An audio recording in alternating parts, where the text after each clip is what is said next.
The following program does not have a normal intro because I was really too busy smoothing other things over to get it done. So, Ori? Good evening, everybody. Welcome to Viewers Discretion. I'm your host, Joe Neerman, a.k.a. Good Lawgic. I sound much hoarser now. I didn't think I was hoarse. And all of a sudden, as soon as I started saying that, I hear that frog in my throat. Oh, well, I apologize for that. Hope it doesn't disturb your sleep. Okay, here we go. When I first started doing this show, I didn't even know what to call a part of the show that I featured regularly and have not really engaged in as nearly as much over the last year or so. And I ended up calling it Humanities. And that's what tonight's focus is going to be on. So many of you are probably saying, what the heck is Humanities? I never really even knew what the term was when I used it. And I actually looked it up, and it really is the perfect discussion. It really is the perfect word. So just to give you a little perspective, you probably noticed that I talk a lot about the law. I talk a lot about politics. To me, I'm going to try and clear this throat out. I'm going to talk much all night. I'm going to pound through it. Okay.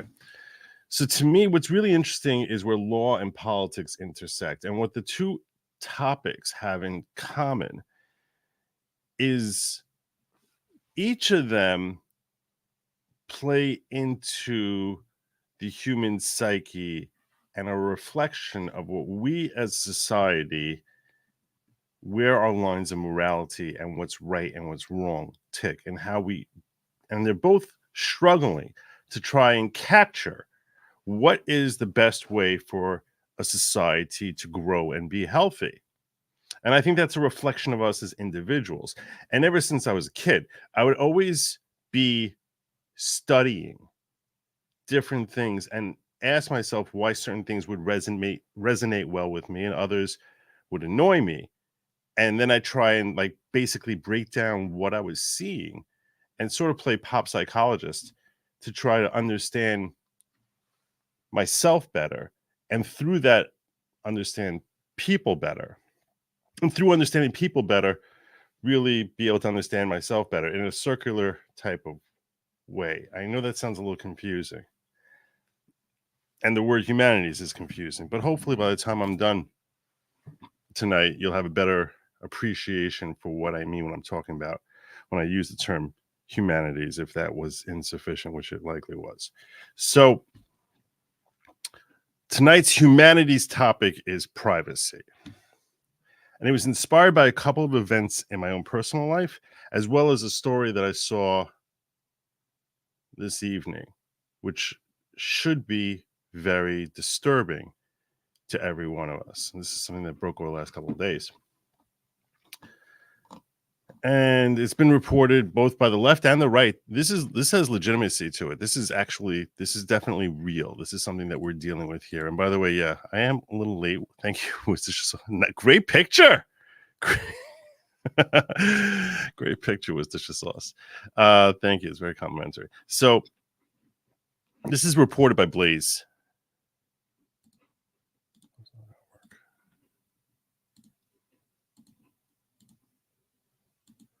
But it's also, Blaze is obviously a right-wing organization. But it's even being reported by the left. In fact, I'm going to share a story from the left as well on the same topic.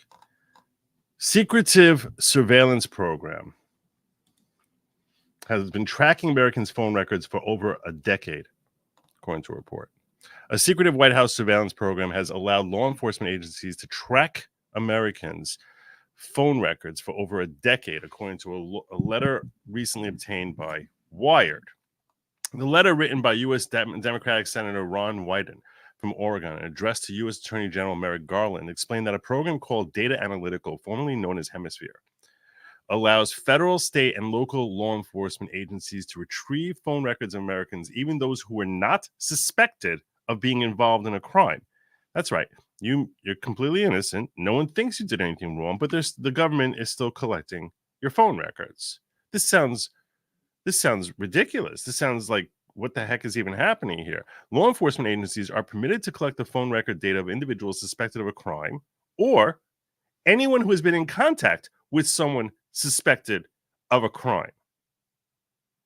So if anyone you know is suspected of a crime and you call them, now they're allowed to start going through all of your phone records. That person who's suspected of a crime may not know that they're suspected of a crime. And for one reason or another, our government thinks, oh, it's totally okay that not only can we start looking at them, which that sounds kind of crazy too, without probable cause, but now we can look at anyone who calls them and start looking at their phone records.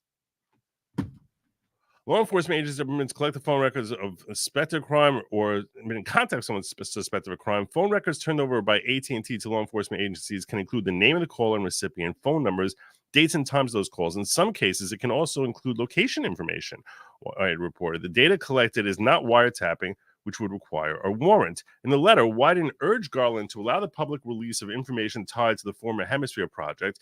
He described it as, quote, a long-running dragnet surveillance program in which the White House pays AT&T to provide all federal, state, local, and tribal law enforcement agencies. They all have it. They all. I don't know how this is something that like didn't get blown open ages ago. The ability to request often warrantless searches of trillions of domestic phone records. The New York Times exposed the existence of Hemisphere project in September 2013. That same year, the program was renamed. This is no Hemisphere. What are you talking about? It's probably not even called data analytics or whatever anymore. They'll give it a brand new name. So there's nothing wrong. What are you talking about? Oh, we closed that program down.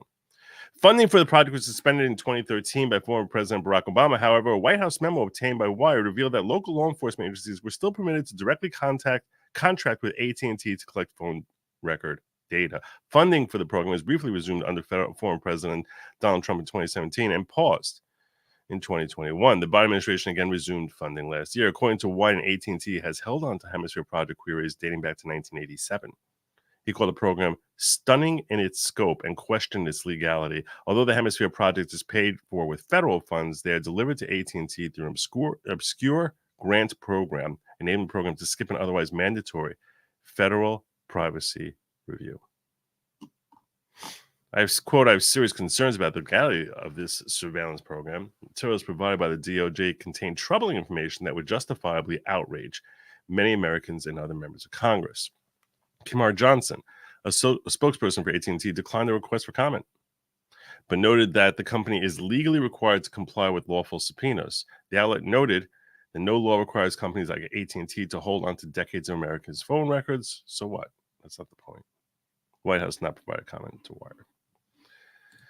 And same thing over here. So that's Wired. That was Blaze talking about, and Truth Out. This is happening. This is definitely happening. There's no disputing that this is happening.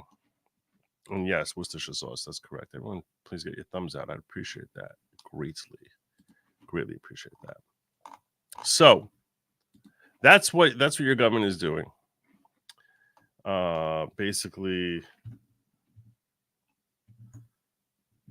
according to analysis this week allowed by tech news site Wired. Let's see if we pull this up. Secretive White House surveillance program gives cops access to trillions of U.S. phone records. This is the initial report from Wired.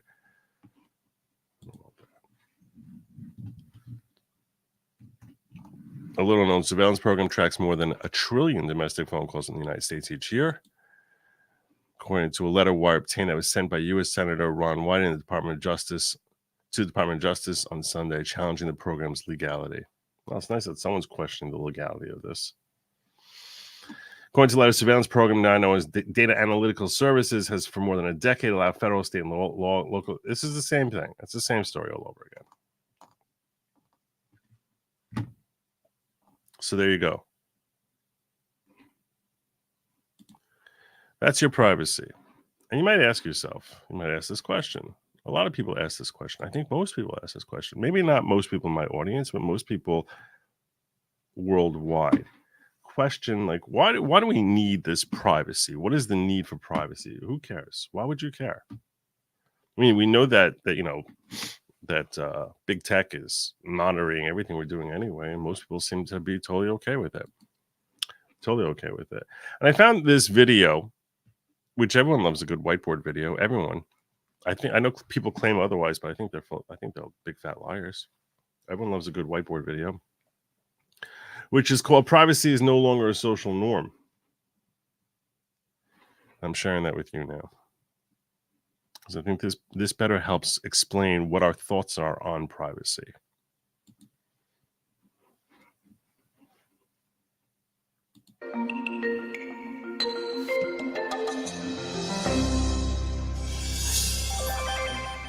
The average person spends over 30 hours a week on the internet. Why don't you love whiteboard? How do you not love whiteboard?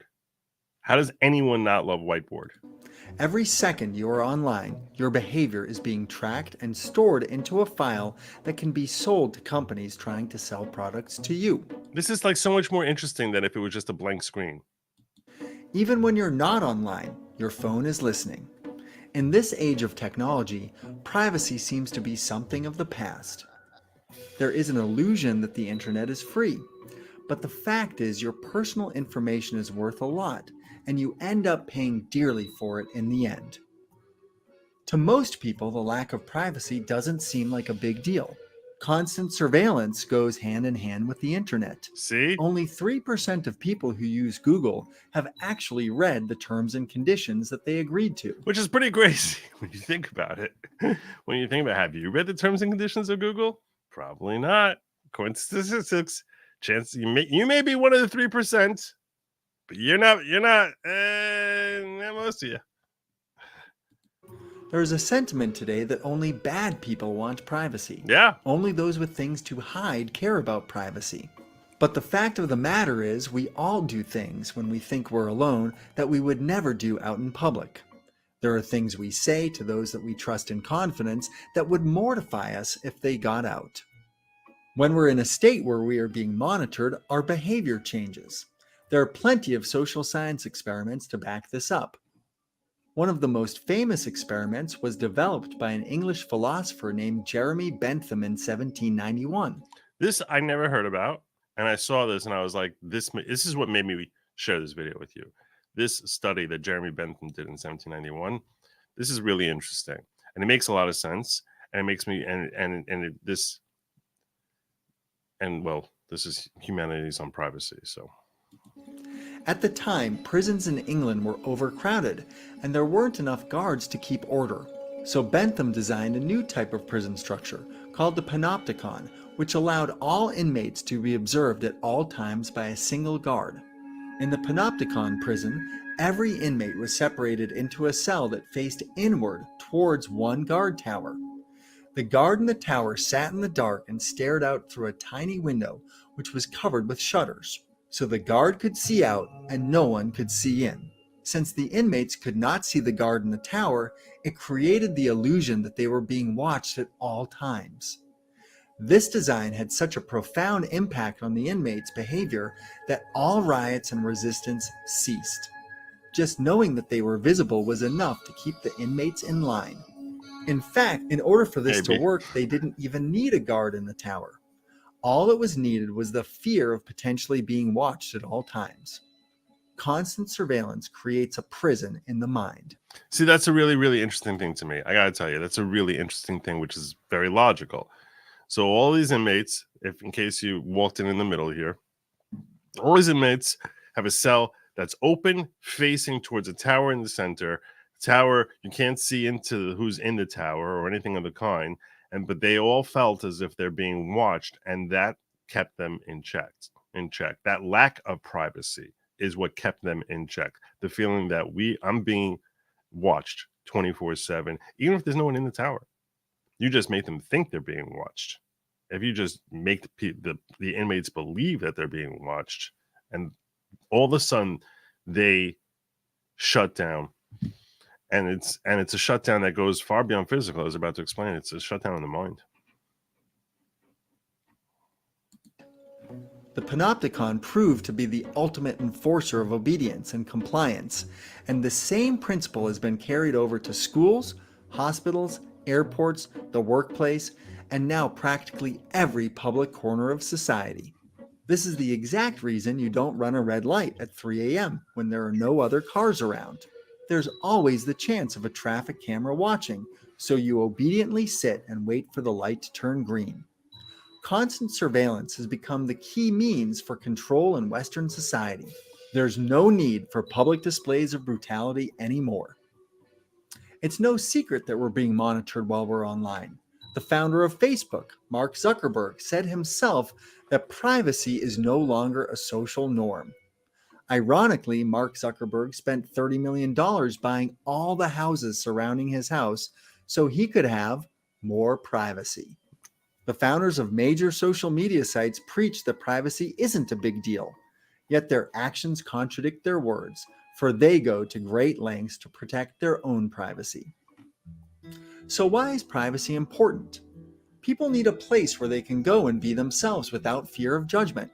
We are by nature a social species, but just as important is our need to be in solitude, to have the ability to act in a way that does not conform to societal standards. And this is something that I think that today's youth does not really think about at all. I think that they tend to expect that they're always going to be watched.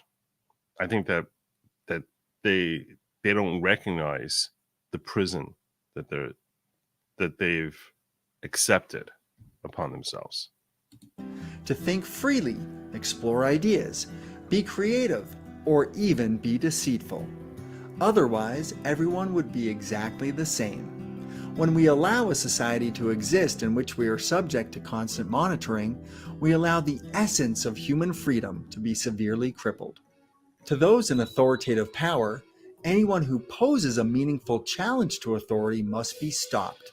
So essentially, if you completely render yourself harmless and conforming in every way possible as someone who... That's pretty funny, Mary. If you call me, leave a message, you'll hear. Be careful what you say because of NSA. Leave your name and number if they got it anyway. That's pretty funny. It's pretty funny greeting. Poses no threat whatsoever, then you have nothing to worry about. Here's a powerful quote from the 19th century philosopher Rosa Luxemburg. Those who do not move do not notice their chains. Maybe not today, but someday you will want to explore an idea that does not conform to the ever-narrowing standards of society. And when that time comes, wouldn't you like the freedom to act without being judged or surveillanced? Privacy is a basic human right. Thankfully, there is something that you can do to protect your privacy. Oh, look at that. NordVPN. It is sponsored by NordVPN.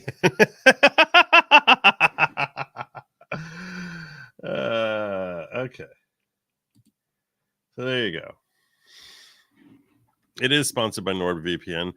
I am not associated with NordVPN, but they probably should. They probably should sponsor me, NordVPN. I don't know why they haven't yet. But if you're watching this, NordVPN, I would have let it play if you had been sponsoring me without counting that as part of my sponsorship. I would have just let it play. But now it could be other VPNs that might want to sponsor me. I don't know. There are tons of VPNs. I can't tell you which one is best yet. I cannot yet tell you which one is best. Okay.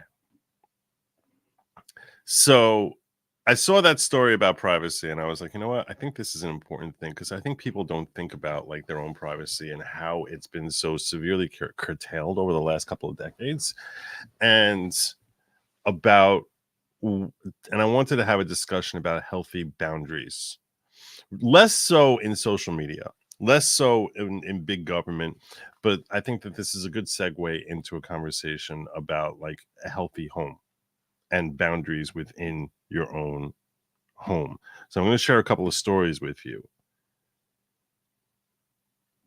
And they're incidents that happened to me over the last couple of weeks where I was sitting there and I was analyzing and dissecting, why does this feel violative after the incident happened? So the first incident was like roughly a week ago or so. And I had finished doing a show. Excuse me. And it was right after, and I needed something, like some book or something like that I wanted to get out of my daughter's room. Normally, in my house, bedroom doors are usually slightly ajar. So the daughter who I'm referring to here is 22-year-old. She's going to come up later in this story, in the next story as well. So she's 22. And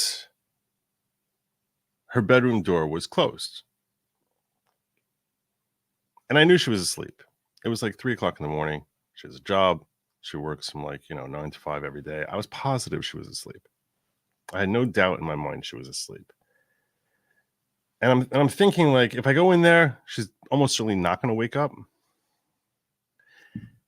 And yet, I was like, it feels, because the door is closed, it feels violative to walk in there. She's not a little girl. And it just felt violative to walk into her room when the door is closed. Like I said, I'm positive she was asleep. And I was like, I really want this book. And I was like torn back and forth. I was like, you know what? Skip it.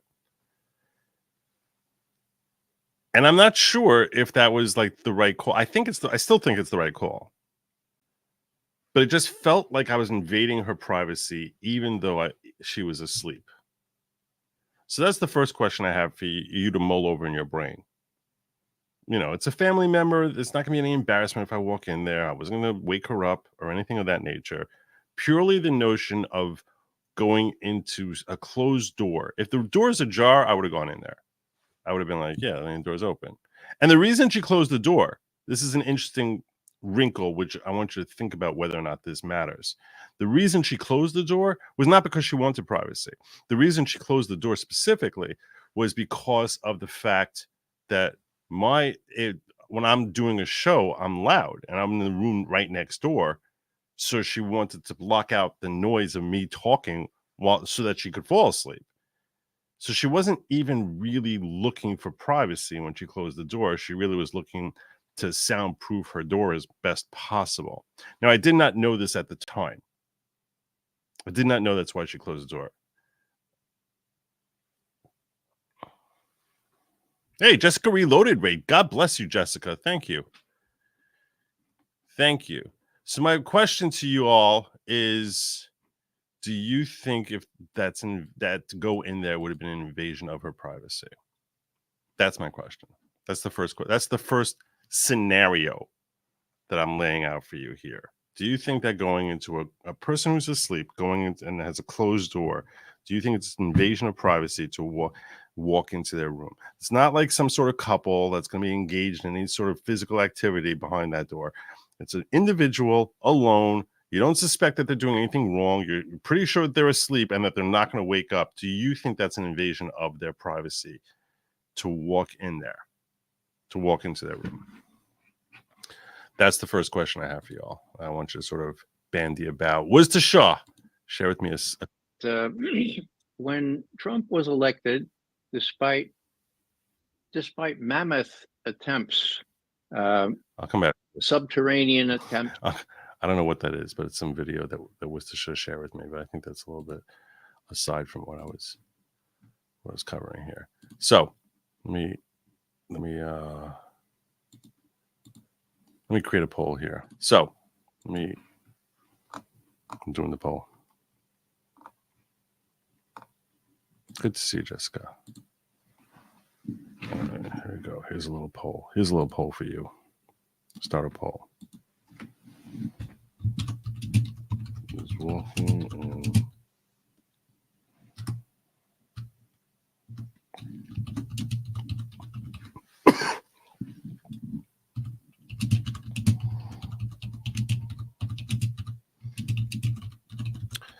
Sleeping family.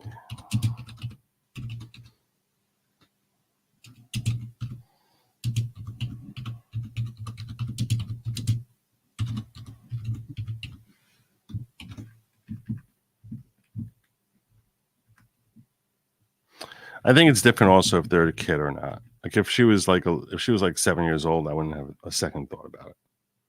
So I'm going to say an adult family member.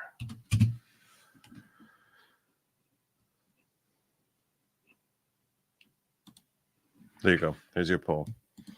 And just so that you people in Rumble don't feel like you're all alone here, which you are.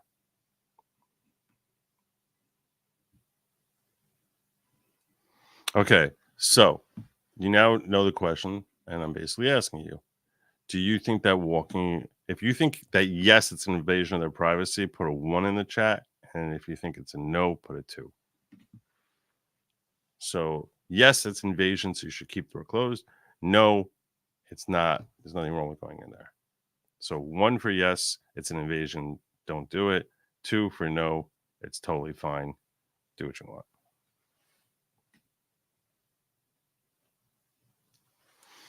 I'm seeing a whole bunch of 1s. 1, 2 so far. Day 7 of a heat wave. My God, what a disaster.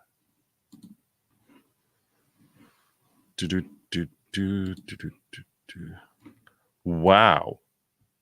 I did not think it would be. I did not think as many of you would think that was an invasion of privacy.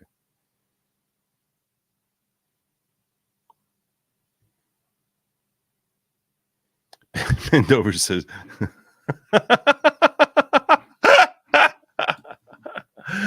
That was pretty funny, Ben.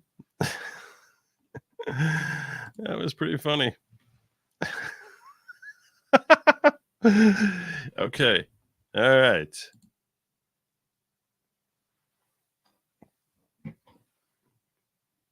See, some people are like, heck no. Heck no. But you're in the minority from the early returns here. The early returns here is like more than 4 to 1 saying that that's an invasion of their privacy. But the question is, okay, so now most of you are saying it's an invasion of their privacy. What if you knew that they weren't looking for privacy? What makes that an invasion of their privacy? I mean, she leaves her door open all the time when she's asleep in there. It's not like I've never seen her asleep. I see her asleep all the time. It's just that time the door was closed. So to me, the closure of the door created like a brand new boundary that otherwise did not exist. Would not have existed if the door was open, which it 4 nights out of 5 it is open.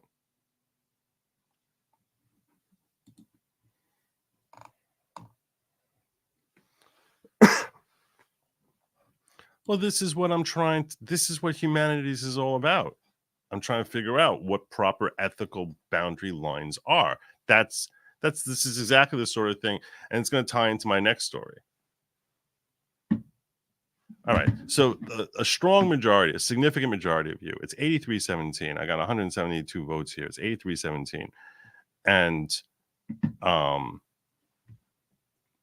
most of you, it's 83-17 saying yes, it's an invasion of privacy. So I'm going to change the parameter. We're going to make a new poll here. Okay, making a brand new.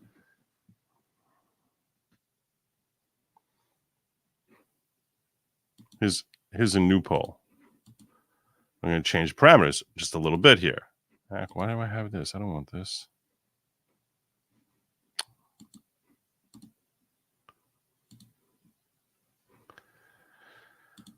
What if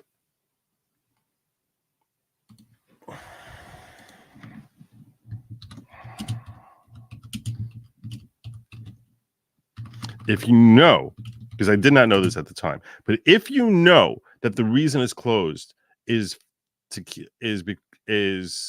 for quiet, does that change it? That's the reason.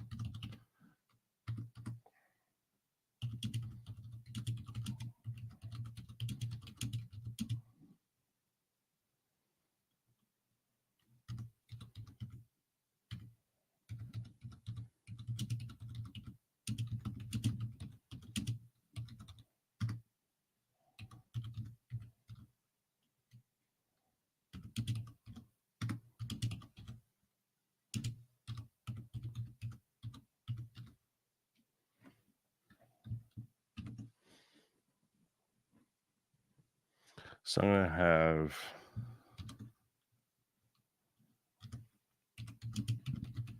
never invasive for you 17% people.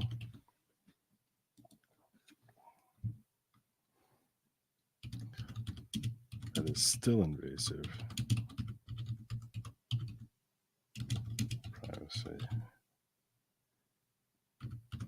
And I'm going to have third option being like they didn't close for privacy. Big stress on the if.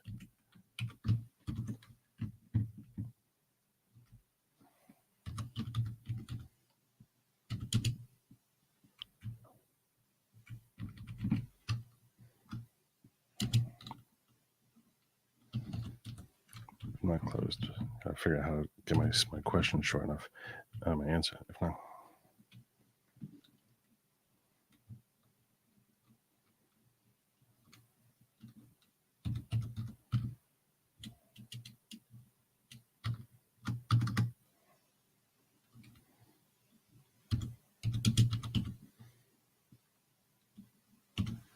If not closed privacy, go in. I have it like that. That's the best, shortest way I can get it out there. Let's see what we got going on here. Wellesley says the fact that you felt the way you did might mean that in your home might have been an invasion. This is because of social norm in your home. My parents did respect my boundaries. They definitely respected my boundaries.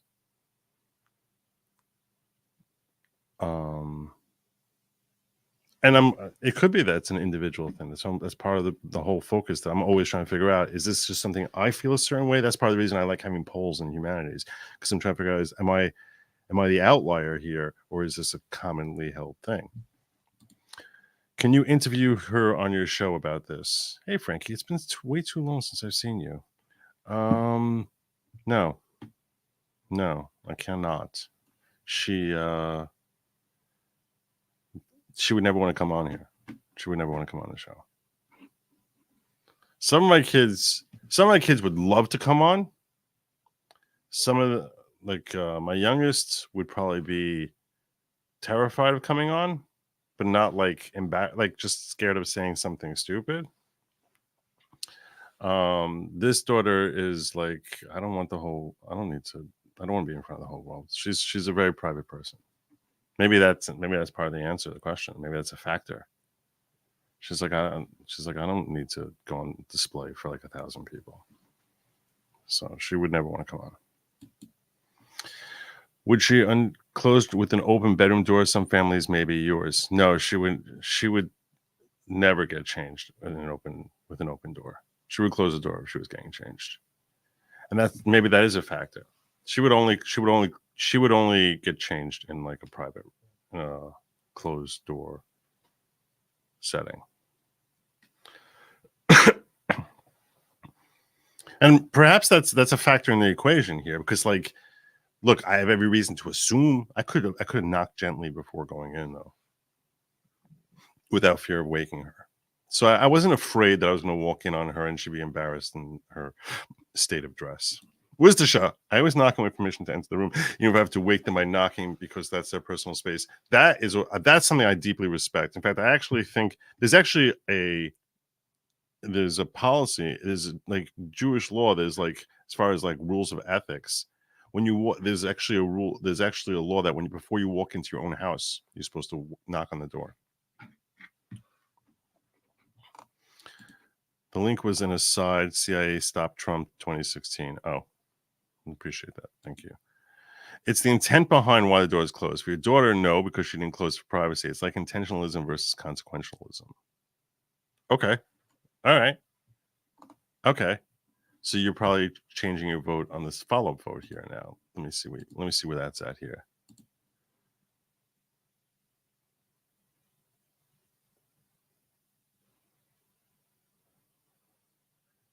Okay, I expected to get at least 17% say it's never invasive. Now I have only 6% saying it's never invasive. I'm confused. 68% saying it's still invasion of privacy, and 26% say if it's not close privacy, go in. Wow. Okay. This leads me to my next the next topic about invasion of privacy. So you probably assume that if I have a job like this, I'm a very social person, and that like when I go to like these social things, I'll just be very gregarious and engaging with people. It happens to not really be the case.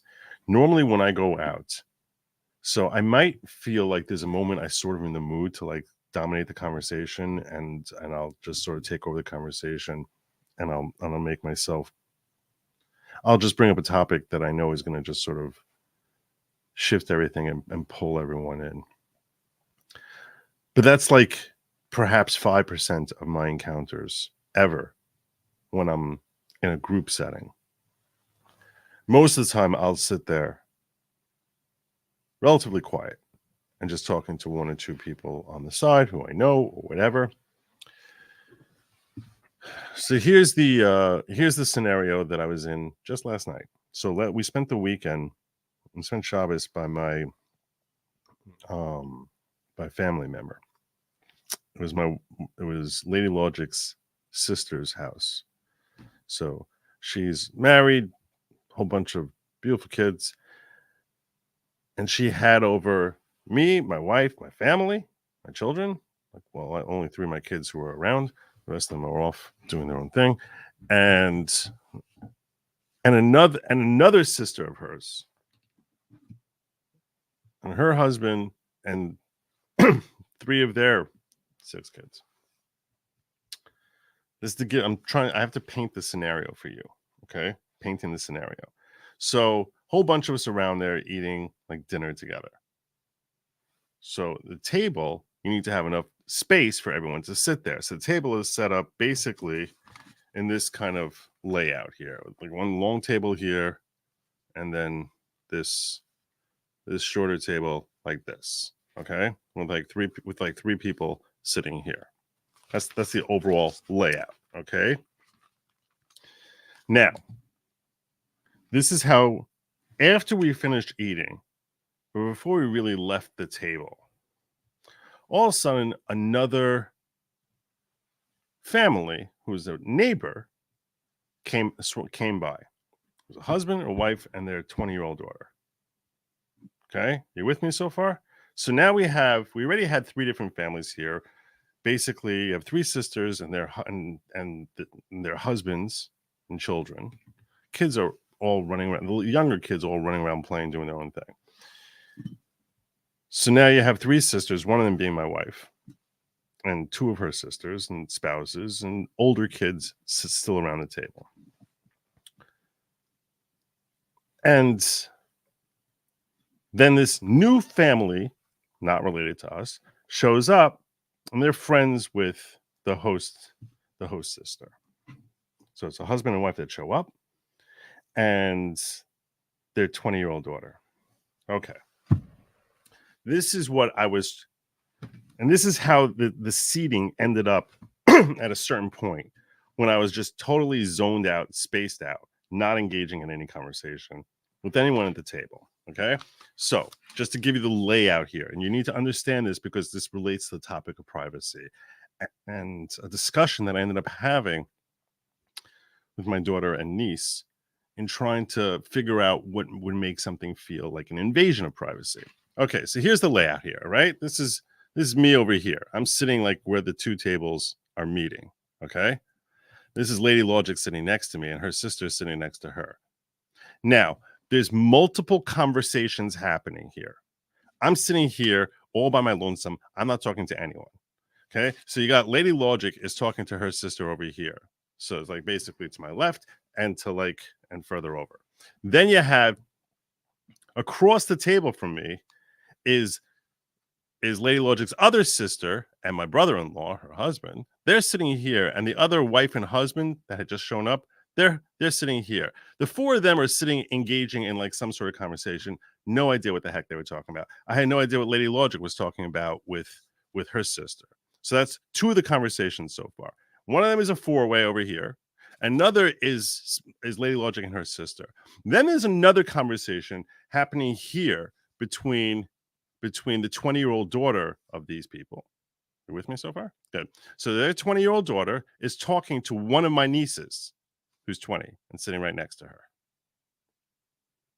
And then finally, there's another conversation happening here between my niece's older sister, who's like 23, 24, and my daughter, who's 22. These are the multiple conversations that are happening, but they're not really talking. They're just sort of like just making like a little comment to each other, my daughter and the older niece. Okay. And there's me sitting there and I'm bored. Okay. Not talking to anyone. I'm just sort of like looking around. And one of the things I was thinking about is like, it's really interesting that there's enough white noise in the room. There's enough noise in the room that when I'm sitting here, if I wanted to, I could literally turn my attention and focus in listening into the voices of whichever people in the room I want to and hear their conversation. I could eavesdrop on their conversation of anyone here in the room. Okay? I could eavesdrop on this conversation happening here. I could eavesdrop on my wife talking to her sister. I could eavesdrop on the two 20-year-olds who were talking, two 20-year-old girls who were talking, or I could eavesdrop on my daughter and niece. And in my brain, instead of actually doing that, I was thinking to myself as I was like sort of like looking around the room. And I even ended up mentioning, I started talking to my older niece and daughter over here, who's sitting over there. And I pointed out to them, I said, I could listen to any one of these conversations right now, but somehow it feels really invasive to be eavesdropping on this conversation right here. I wouldn't have any problem eavesdropping on my wife and her sister, not any problem eavesdropping on the husband and wife, who I don't know these folks at all, talking to my brother-in-law and sister-in-law, the husband and wife, brother-in-law, sister-in-law. I've no problem doing that. That would have been totally fine. Or eavesdropping on these two. But eavesdropping on these two, the 20-year-old niece and this daughter of this strangers that I don't know the daughter either. So that to me, I was like, that feels wrong to do. And I'm sitting there in my brain and I'm trying to figure out, why does that feel wrong? Like, what about this dynamic makes that feel wrong? This is basically, if you ever want to know what's it like living inside Joe's head, this is what it's like. This is what my head is constantly generating. That I'll sit there and I'll analyze and I'll be like, why does that feel different? And because I feel like this is how help me understanding lines of privacy and what is considered just invasive versus not invasive. And I even mentioned it to this daughter, the one who would never come on camera here with me, would never want to come on stream. I wouldn't even use her name on here. And my niece, the older niece, I mentioned this to them. I was like, you know what? I feel like I could eavesdrop on any conversation here, but to eavesdrop on this conversation right here between these two 20-year-olds feels totally wrong. Feels gross. Like I'm like reading their diary or something. Even though I have no idea if they were talking about something private or not. And I was trying to figure out why that was. I don't know these people here. I don't know them at all. So when I was sitting there and I'm dissecting this, I hope I spelled out the whole scenario sufficiently clearly. I put the diagram in here so that to give you a prayer of actually understanding what I was talking about when I was trying to lay this out for you so that you could picture it in your own minds. And I ended up having a conversation with my daughter and niece about why it is that felt invasive, as opposed to the other ones. So they said, well, it's because it's two young girls who are talking and like you're just sort of, it's like creepy.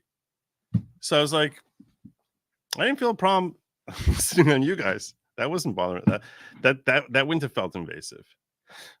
So then they're like, I was like, you would think that maybe it's because there's a stranger and a niece. I was like, but I'm totally fine listening to these strangers talk to my brother-in-law and sister-in-law. And I didn't feel like that would be remotely invasive. But then I was like, okay, so maybe the reason that didn't feel as invasive is because it's a foursome conversation as opposed to one-on-one conversation. A one-on-one conversation could be something that's far more private. It's more likely to be something that's private when it's just one-on-one, two people talking to each other rather than two-on-two, which inherently is losing some semblance of privacy. But I don't know that that's actually really true when you're talking about both of them are husband and wife. I don't know that that's true. I don't know. And I definitely had no problem eavesdropping on Lady Lawgic. I'm like, I would totally, I would be like, I would sit there just sort of like, yeah, there's no way I was going to feel any problem with that. So that's basically what I was dissecting right there. So then my daughter, this one over here, who, by the way, brilliant young woman. She really is. She's really brilliant. So she said they seem more like they're whispering, as if they're trying to keep their conversation quiet, but they were not whispering. They were definitely not whispering. And it could be that it's the physical position that they were sitting in, meaning they were sitting there closer toward each other, facing each other face to face, like that, making for more of an intimate conversation than my daughter and older niece. She's not really older. I mean, she's 20. She's just older relative to this one, but she's 23. But they were sitting facing straight ahead, as opposed to these two who seem to be more like leaning in on the table, looking each other in the eye. So perhaps that created a feeling of intimacy. And I was very torn in trying to decide whether it was the fact that it was two girls, of which I didn't know one of them. Because then they said, you know, maybe you only feel comfortable eavesdropping here because it's your daughter. And my daughter joked, and she's like, yeah, we get no privacy from you. And I was like, you don't even know that I didn't walk into your room last week. I didn't even told you that. You didn't even know how much I respect your privacy. So I was like, nah, because if it was like my two nieces talking, I was like, I think I would feel totally the same about eavesdropping. I don't think I'd have a problem with that. So I don't think it's the fact that it's my daughter. So then I was like, maybe it's because it's one of my nieces with a stranger. So this is what I was mulling over and trying to figure out what creates a need for privacy that should be respected. I've been rambling for a while, but this is basically, and I'm trying to figure out which elements of this are actually more important. Is it the fact that it's two young women who are, you know, young enough to be my daughters, and that makes it creepy? Is it the position that they're in? Is it the nature of who they are in relation to me? And then I was trying to figure out, like, which one should be more significant. Is it the effort to have more privacy in their conversation, and the fact, or the more intimate their conversation seen by outward appearance, just by the fact that they're having this private conversation? Meaning, look, if I know that Lady Lawgic wants to have a private conversation with a family member, you know, I would certainly respect that. I wouldn't be violent with it. I just would never assume that she would have that conversation at a dinner table or an after dinner kind of conversation. I just wouldn't think that that's where she would have it. She would find some private place to talk to her sister if she wanted to.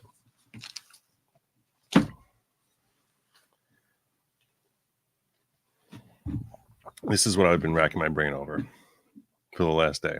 And I was like, you know what? I think this is an interesting conversation to have. This is a great humanities question. Let me see what you guys are weighing in with. If she's in there with perceived privacy, then decides to change her clothes and you walk in, her privacy is invaded. It was like 3 a.m. There was no way she was changing clothes. I mean, that would be disturbing if that ever did happen. There was no chance in my brain. And if I had knocked, I would have been like, and then paused like a second and walked in. Enough time for her to react. So I would never risk embarrassing the dignity of my children, who are all old enough now. Even my youngest is 9 years old. They're old enough to appreciate the dignity of their own bodies, that I would never risk infringing on that at all. I think once a kid is out of diapers, you sort of need to start trying to figure out how to respect their privacy. So, the closed doors test a character. Maybe. I don't know. I didn't think it was that much of a test. It's an invasion because it's their personal space. I'm not sure if you're talking about scenario number 1 or scenario number 2. Frankie, I agree. It's been a long time. I missed you. Oh, thank you. I feel you're respectful and you would knock first and never go into a locked bedroom of your doors inside. Definitely, if it was locked, I would definitely never go in. I appreciate your door's privacy and your inquiry. No, so I'm trying. Yeah. Look, there's no way. I'm not going in there. I wouldn't go. I decided that I was like, you know what? Even if I know she's asleep and I know why she closed it, once that door is closed, that is, I'm just not. And even if I think she's asleep, I would need to have like a seriously burning emergency to go in there, like a burning emergency. And of course I would knock first. I would never just go in there. So with respect to the poll, I would have voted. It's still invasive privacy, which actually I'm pleased to see that 60% of you say that. I'm really glad because I think that's a reflection of a healthy mindset to err on the side of having concern for the privacy of others, because our privacy relates to our dignity. Our privacy relates and dignity is one of the most important things that we tend that today's generation seems to have far less regard for than generations of yore. Dignity was always something throughout the ages. You could see in the way people dress and their style that there was that respect for our own dignity was something that was paramount. It was a culturally essential element. Like the reason, that the idea of someone's bloomers being seen was like humiliating. And the reason I think dignity is so important is because dignity ultimately is what separates us from animals. And the same thing that separates us, the same reason that we don't walk around urinating the way a horse would, is because that's what animals do. It's dignity.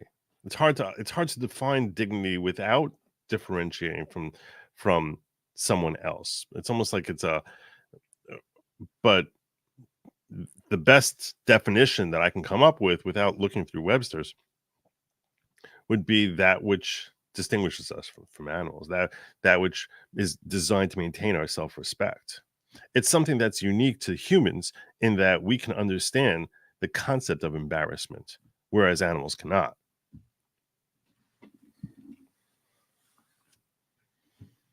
So, where was I?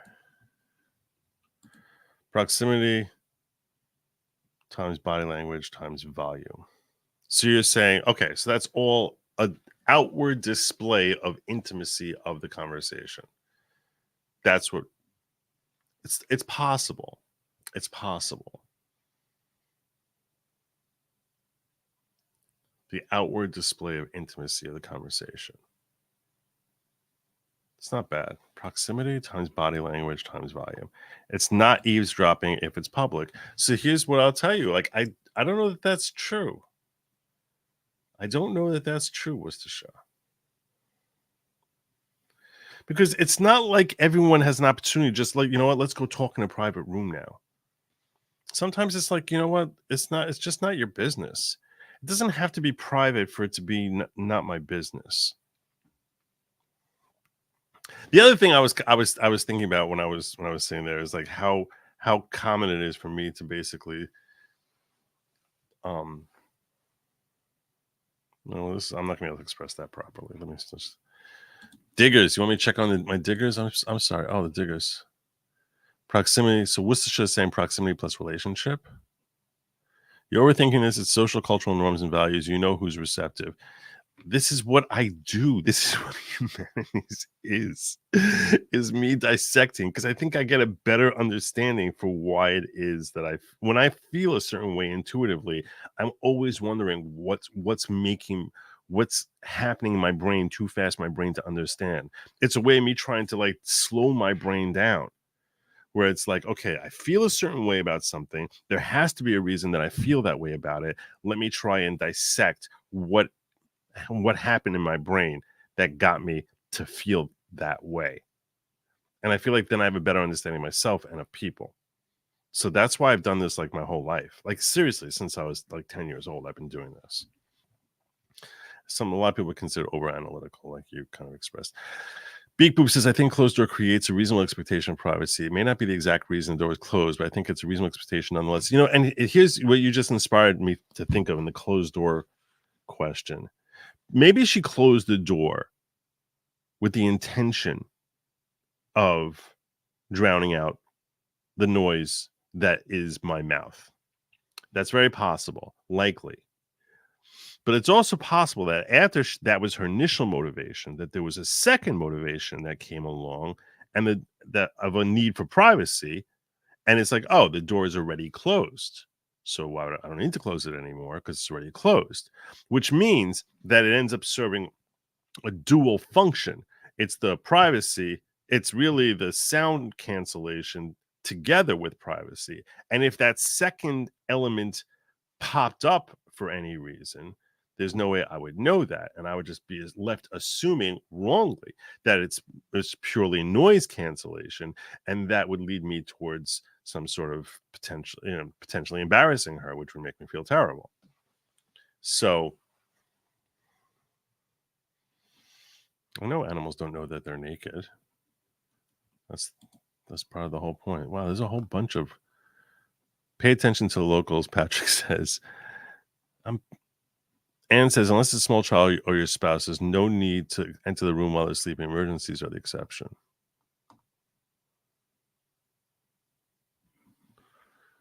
This is the sort of thing that I planned on actually talking about. This type of topic is the type of thing I plan covering over on Locals, which is goodlogic.locals.com. It's like, because I genuinely enjoy having this back and forth, and like comments like Anne's like help me like sort of process it through. So it's sort of like sometimes I'll walk in with like a certain starting point, or even when I do that, I frequently will like help refine it by having conversations with people where I'll be like, okay, so what do you think is the reason that I and it helps, and then hearing their thoughts on it helps me better crystallize whether I'm looking at something because of some unique element to my mindset, or is it something that people in general think and feel.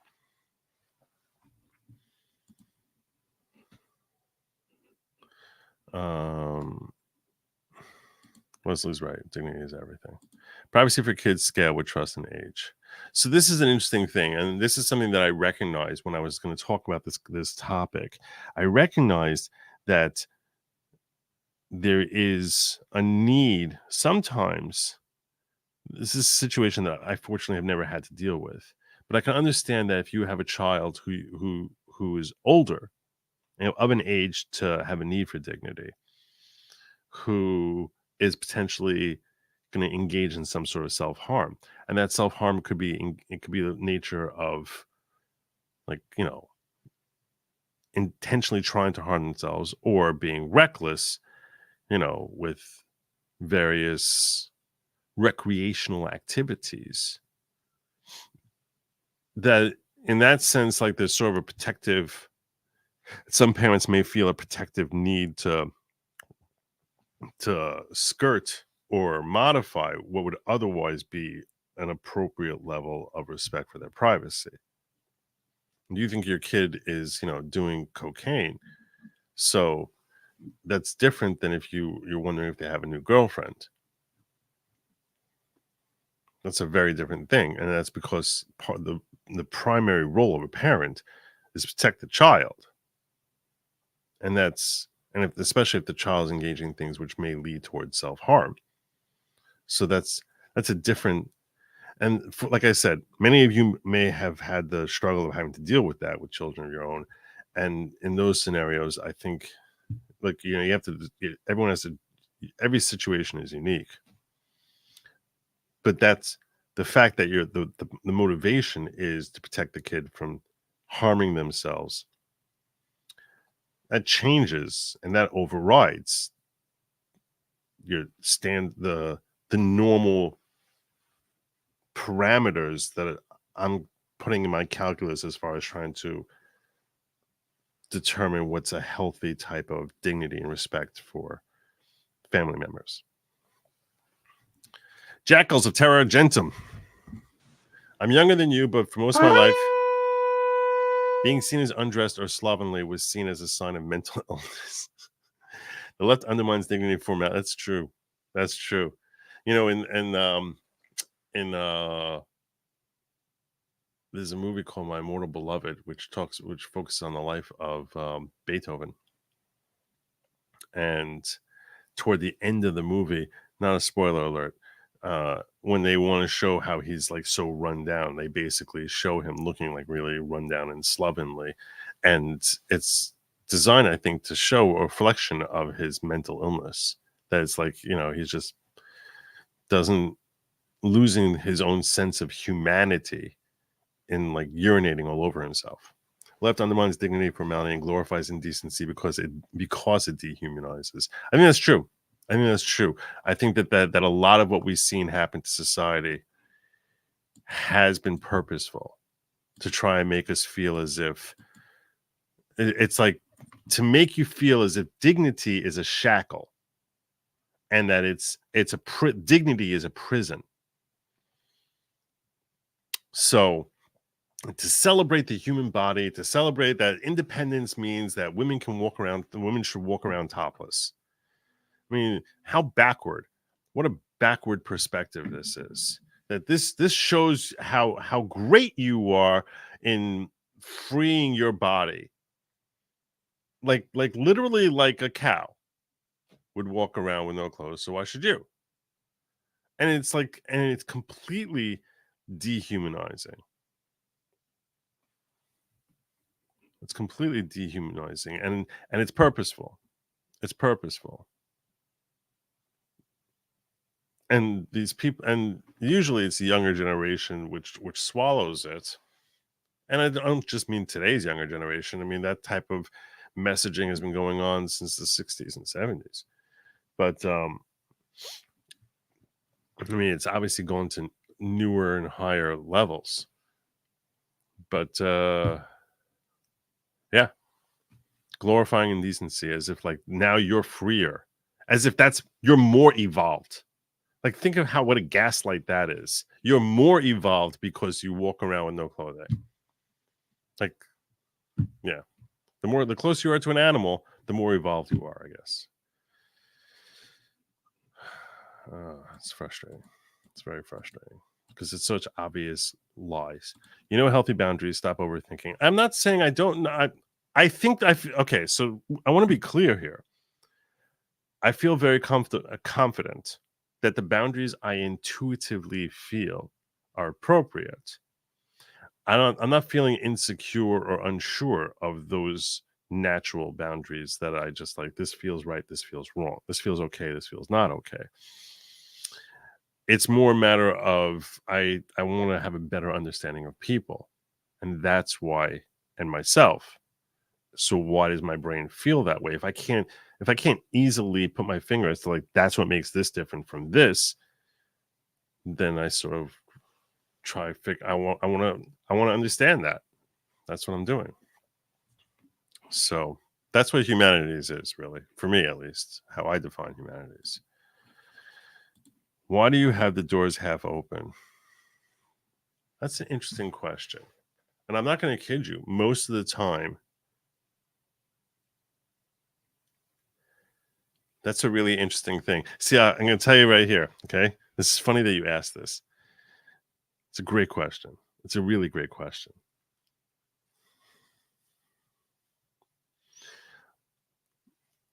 So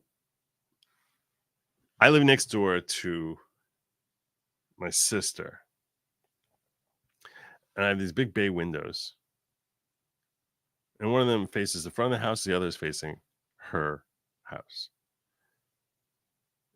And so her windows face there, and like on Shabbos, like sometimes like, you know, my kids were like sort of like bang on the windows to call attention to like their cousins or something like that. And at a certain point, like, I don't know, 6-7 years ago, my sister got window shades, and she made the comment, she's like, we got shades now, we're people. And I was like, what does that mean? What is that supposed to mean? So yeah, Lady Lawgic like had a field day with that. She's like, oh yeah, we're over here in the zoo where we don't have shades. We're not like worried about like pulling down shades. And I guess like that's sort of what the way I kind of use a door in my own house, where it's like I will usually leave a door 3/4 closed, but mildly open. On the most common time that I will close my own door is if I'm working on something that is recording and I'm worried about noise from someone else, or trying to help silence myself from everyone else. And otherwise it's very rare for me to close a door. But I also don't like feeling like I'm in a barn. And I know that my kids will not just walk into my room, that they will do the polite before walking, the polite before walking in. So, and it sort of makes me feel, I never really thought about this, but I guess it sort of makes me feel less exposed, even if I'm not doing anything that I would care if any one of them would walk in on. But there's a natural feeling of a hunger for some level of privacy that I don't need everything I'm doing all the time on constant display. It's a great question. I never really thought about why I will naturally close my door like 3/4 of the way, but not all the way. It's a really good question. That's a really good question. Petty, honest, throwaway. Ultimately, it's about what they think, not your perception. Only the other can determine if their privacy has been violated and define their private matters within reason. We can define what is TMI. That's correct. But but there's certain expectation that we are going to respect the privacy of others. So you kind of need to establish like a healthy parameters for like, this is something that I would expect someone would do versus what someone should or would and should be doing versus what seems like it's inappropriate. So you're correct that, look, in theory, I could do that and walk in on, all 6 of my kids in different rooms, and 4 of them may feel like there's nothing wrong with it, and the other 2 will feel like a certain way about it. Even none of them are doing anything. All of them are asleep. Okay. So 4 of them might feel like it's totally fine, and 2 might be like, I'm not really crazy about that. And if they did feel that way, they wouldn't say it to me. They would just sort of, swallow it, because that's the way my kids are. But that doesn't mean that I should do it to even the ones who are okay with it. Because I think that some of the ways that we act are designed for ourselves. It's designed to remind me to respect the privacy of others, even if they would not feel that their privacy has been violated. In other words, sometimes there's certain actions that we should take just because that's better for our own character development. So it's not. So while I agree with you that, yeah, there's less of a wrong, no harm, no foul, if the person isn't bothered by it, that doesn't mean that I'm acting appropriately, even if I never happen to walk in on the wrong person. And every time I do it, let's imagine, like, I can basically say that if I roll the dice every time that I walked in, every single time, I can look into the future, look back with like a omniscience of God, and basically say, never ever did it ever actually bother anyone that I walked in. And I have that omniscience. I still don't think that necessarily means it's okay for me to do it, because what I'm doing is I'm building in my own brain an unhealthy, potentially an unhealthy perspective. And doing that is not harming them as much as it's harming me as a person. I don't know if that's a concept that's a concept that I don't think is really stressed that often, and that comes from religious principles that that are instilled in me. That a lot of the things that I do is much less about the impact it's having on others, even when it relates to others, than it is as far as affecting myself and the type of person I am in dealing with others. I think that there's a certain humility of character that you build when you recognize that the world is not mine for me to walk in wherever the heck I damn well please. Like, that's part of our own character building of ourselves, recognizing that a need to respect different elements of other people. And even if they would not feel disrespected, that does, for example, great example here. Great example. Okay. Here's a great example. Let's think this through. And I love this comment here because it enables my brain to branch in different directions. Okay. Let's assume that I'm living in a society where people have very low self-dignity parameters. So everywhere you go, they're walking around no clothes, like defecating in the streets, doing whatever the heck they want. Does that mean that it's appropriate for me to be like staring at someone and watching them while they're defecating? Does that mean that that's the right thing for me to be doing? I respectfully submit, no, it's not. Even though they're not trying to maintain privacy, they're not trying to, but for myself, I end up thinking less of that person by watching them engage in acts that should be done in private. So I'm end up affecting myself, even though that person, there is no harm, no foul from their end of things, because they don't care if I look or 1,000 other people look. But that doesn't mean that I'm not harming myself in not creating that boundary for myself. Great comment here, because this is something like I never really thought about before, but I'm fairly confident that what I just came up with is an actually accurate reflection of what actual truth is, of like a healthy mindset. Jacqueline says, every time I hear danger, hair, Landwell, tell an Orthodox of any faith, lose your inhibitions. I just think about how pretty America look if the right as a whole lost theirs. Kidding, mostly. Every time I hear a danger, hair, Landwell. Okay.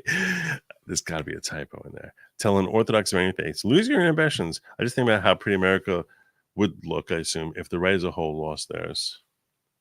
Oh, let's see. I think within reason, being not having private comments in public, not the tyranny of overbearing nonsense like parents and school administrators. The purpose of Humanities is really to help us better understand ourselves and like what's a healthy mindset, not necessarily. I'm not getting in on the whole schools. I felt like there was a relevant story that I started with, but like I don't even want to get into the whole like school privacy stuff like that. I actually think that our public education system would be far superior if it fixated exclusively on studying that, like passing information related towards learning things rather than ethics. I think that when schools are teaching ethics, they're invariably damaging their students.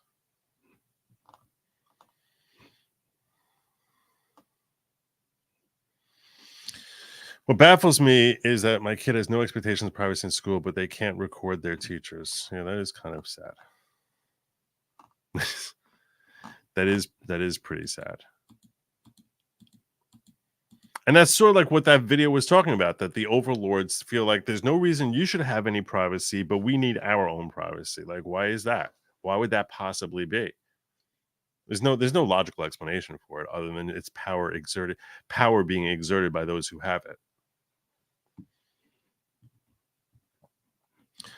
Okay, Joe, basically the only time I close my door is for intimate time with my hubby. When you do that, given your doorstep? I said rarely. Yeah. I think that any parents who are being intimate, I think that that's appropriate to close the door and lock it. They should. I mean, how awful is it for a kid to walk in on that? Wisdom, my adult children would never expose their privacy. That's good. That's good. That's good. I think it's part of breeding. I'm not saying walk in on people. I'm just saying the concept of privacy can't be determined by the external party. The rest has to do with courtesy. No, and what I'm saying, Petty, is that whether or not you've committed a violation of someone else would depend on how they're reacting to it. But let's say they're hypersensitive and they think, wow, it's really, really rude of you to not wait for me to for you to ever walk into my room even after knocking, or they have some crazy I want to come up with something even crazier. If they say, oh yeah, I left my door closed and I moved out of the house for a year and a half, I can't believe you walked into my room. Like, to me, that person's out of their mind. But the fact that they're actually bothered by it, I don't think that that's a reflection of what is a proper metric. I'm questioning that metric altogether. And yes, it's obviously worse if the person is bothered, if you're crossing some sort of societal norm. But what I'm saying is, even if you're not crossing societal norm, that's the point that I came to when I was answering your earlier chat, is that even if you're not crossing a societal norm, that doesn't mean you're not harming yourself by taking advantage of the fact that things are thrown in your face publicly. Drop Barracuda. A woman went into her bathroom to see her husband staring in the mirror in deep thought. He said, honey, do you see the cup is half empty or half full? And she replied, please stop wearing my...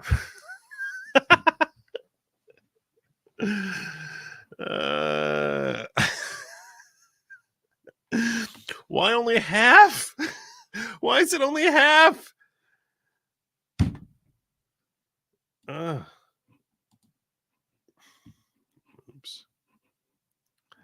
That's the drawback of moobs, I guess. Define privacy. This is the quintessential question. Can't have it unless you can define it. What do you mean you can't have it unless you can define it? I don't know what that means. Define privacy. Privacy is... Why do I need... Privacy. Let me think. Define privacy. This is getting... I think you're getting more semantical than I was hoping to get on this. But I'll try to humor you. Define privacy. Privacy is...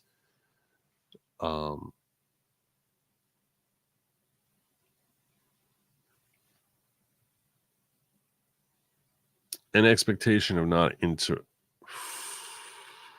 mean, it depends on in which context. You're talking about privacy of a physical nature, privacy of a mental or emotional level. I have used those two interchangeably throughout this conversation. I'm not sure if that's what you're getting at. I need to better understand what the objective of your question is.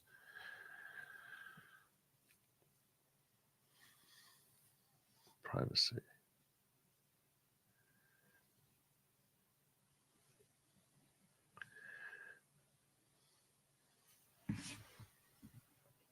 I need to better understand your question. You know what a danger-haired landwell is, Joe? You interviewed their queen, Carolyn. I don't know what a danger-haired landwell. Now I want to Google it. Danger-haired. That has to be. Well, that didn't work. What is danger-haired?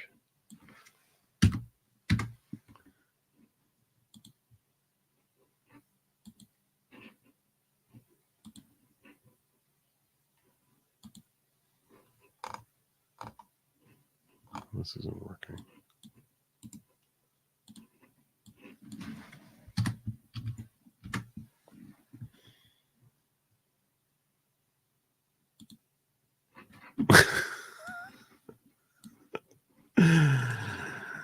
Okay. All right. This is... I took out the land well in order to try and like figure out what the heck you were trying to say. And what I have here is danger as a woman with hair dyed bright and exotic colors who's also crazy. A play on exotic amphibians and reptiles whose bright colors serve to signify that they're dangerous, poisonous. So I don't think that she's their queen. I think she wishes she was. But it's a nice, well, I'm sure it's a nice bra. I'm sure it's a very nice bra. Let me make sure I haven't missed anything that's happening over here. I think that one thing I took from this conversation that I certainly did not walk in with, one perspective that I hadn't really even thought about. I got 41 of you. This is not a Rumble kind of conversation. It's interesting because my viewers went up on YouTube. My viewers went down on Rumble. They're like, what the hell is this guy babbling about? It's that concept that as far as the importance of respecting the privacy of others, not for them, but for yourself. And I think that's actually something that we tend to lose sight of, the impact that we have on ourselves based on how we treat others. I think that it's not just something related to privacy, but I think that the way we treat others ends up having an impact on who we are as people, even if the others are not bothered by wrongs we may commit against them. And this, I'm positive, is true. I'm positive this is true. Well, this was a deep conversation. Let me see how my I want to check on my thing. Let me check Rumble here. What's going on here? Okay. Big Poop says, building on the idea of character development, I think you being the father also plays a major role. As the father, you set the culture of your house and model the character you want to instill in your children. That's true. If you act in a way that communicates that the privacy of others does not matter, you pass that message on to your children as well. That's probably true too. If home alone, do you close the toilet door before using the toilet?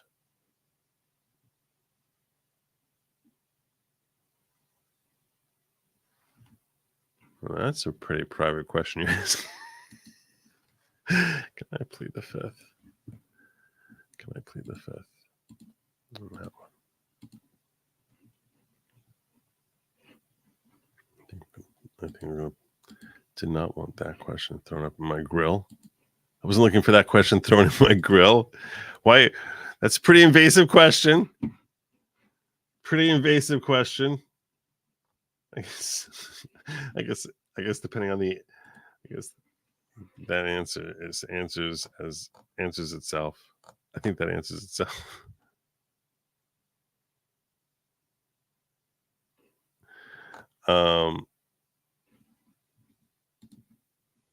Yeah.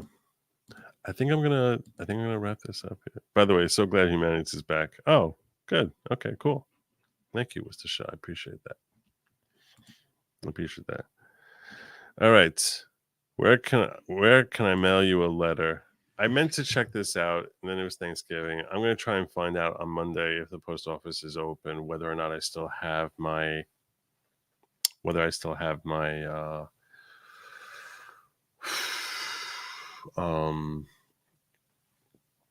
my P.O. box. I also want to publicly apologize to someone who bought a hat from me that I have not yet delivered. And that's only because the hats were supposed to come into me like a week and a half ago, and I still have not gotten them. But I never followed up on that. So if you bought a hat from me in Ian's auction, you're probably not here. But if you are here and you see this, I just want you to know I apologize, and I am gonna I ordered a whole new shipment of brand new hats, and it hasn't come yet. I'm very frustrated, but none else should be privy to privates in the privy. That's definitely true. So I think I'm going to land my plane right here. I think I think there's enough here. There's enough to chew on. Here that I think this is a good landing point. All right. I appreciate you joining me, even though I started very, very late tonight. But it is 3:00 in the morning.